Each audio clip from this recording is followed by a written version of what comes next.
আমলকির অনেক রেসিপি তো খেয়েছেন। আমলকি খাওয়া কতটা যে স্বাস্থ্যকর বা প্রয়োজনীয় বা কতটা যে উপকারী সেটা সবাই জানে। তো এইভাবে যদি বানিয়ে আপনি বছরের পর বছর স্টোর করে রাখলে খারাপও হয়ে যাবে না। আর এতে আমি কোনো রকম চিনিরও ব্যবহার করিনি, যেটা আর যারা আমলকি খেতে পছন্দ করে না তাদেরকেও যদি দেন তারাও কিন্তু এটা একটু, একটু করে নিয়ে খাবে। আর আপনি রোজ যদি একটু, একটু করে নিয়ে খান তো শরীরের পক্ষে অনেকটাই উপযোগী। তো দেখুন আমি ১ম এ আমলকিগুলোকে এইভাবে ভাপিয়ে নিয়েছি। আপনি চাইলে জলের মধ্যেও ভাপাতে পারেন, কিন্তু এইভাবে স্টিম করে নিলে এর পুষ্টিগুণটা বজায় থাকে। আমি ১৫ মিনিটের মতো নিচে জল দিয়ে এটাকে ভাপিয়েছিলাম। দেখুন এই জলটা বেরিয়ে গেছে, এটা আমি গাছের তলায় দিয়ে দেব। এরপর দেখুন আমলকিটা ঠান্ডা হয়ে গেলে দেখুন কতটা সফট হয়ে গেছে সেটা আমি আপনাদেরকে দেখাচ্ছি। এইভাবে ১৫ মিনিট যদি স্লো ফ্লেমে করেন, এই দেখুন কি সুন্দর ওর কোয়াগুলো বেরিয়ে আসছে, কতটা সফট হয়ে গেছে। আর আপনি চাইলে কুকারে একটা সিটিও মারেন, অল্প জল দিয়ে মেরে নিতে পারেন। একটা সিটি বা এইভাবে করলেও কোনো রকম অসুবিধে হয় না। আপনাদের কাছে যদি ইডলি স্টিমার থাকে বা মোমো স্টিমার থাকে তাতেও করে নিতে পারেন। দেখুন আমি কোয়াগুলো ছাড়িয়ে নিচ্ছি। আর আমলকি খাওয়া যে কতটা উপকারী তা আর বলার প্রয়োজন রাখে না।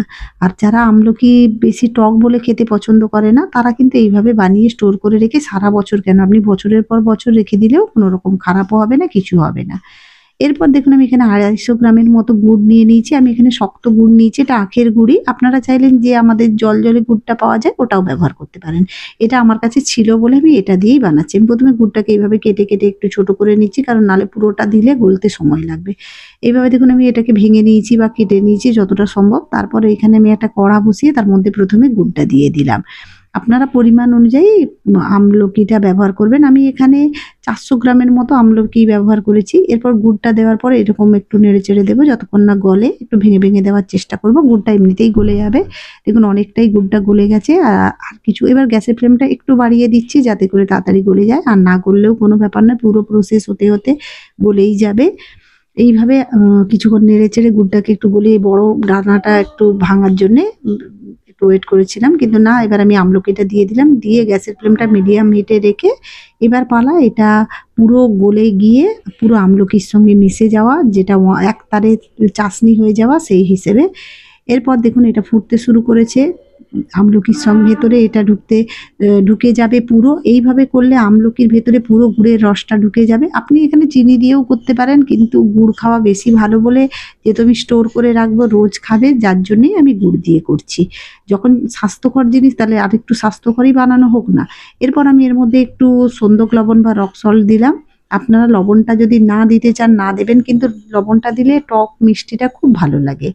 এইভাবে একে আবার স্লো ফ্লেম কোনো সময় বাড়িয়ে কোনো সময় কমিয়ে এইভাবে আধ ঘন্টার মতো করতে হবে, যতক্ষণ না এটা একতারে চাশনিতে এসে যায়। কখনো বাড়িয়ে কখনো কমিয়ে খেয়াল রাখতে হবে। দেখুন আমি, হ্যাঁ, আর এর মধ্যে আমি ২ টো এলাচ দিয়ে দিয়েছিলাম, যেটা আমি দেখাতে ভুলে গেছি, আপনাদের বলে দিলাম। এর মধ্যে যেহেতু এটা আমলকির মোরব্বা বানাচ্ছি সেই জন্য এতে কোনো রকম মশলা পড়ছে না, যার জন্য আমি দিয়েছি। এই দেখুন একতারে চাশনি হয়ে গেছে।